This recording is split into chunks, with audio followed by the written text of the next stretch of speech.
صحیح بخاری حدیث نمبر 83۔ حجۃ الوداع میں رسول اللہ صلی اللہ علیہ وسلم لوگوں کے مسائل دریافت کرنے کی وجہ سے منا میں ٹھہر گئے تو ایک شخص آیا اور اس نے کہا کہ میں نے بے خبری میں ذبح کرنے سے پہلے سر منڈا لیا۔ آپ صلی اللہ علیہ وسلم نے فرمایا اب ذبح کر لے اور کچھ حرج نہیں۔ پھر دوسرا آدمی آیا، اس نے کہا کہ میں نے بے خبری میں رمی کرنے سے پہلے قربانی کر لی۔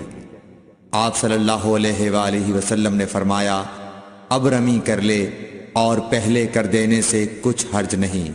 ابن عمرو کہتے ہیں اس دن آپ صلی اللہ علیہ وسلم سے جس چیز کا بھی سوال ہوا جو کسی نے آگے اور پیچھے کر لی تھی تو آپ صلی اللہ علیہ وسلم نے یہی فرمایا کہ اب کر لے اور کچھ حرج نہیں۔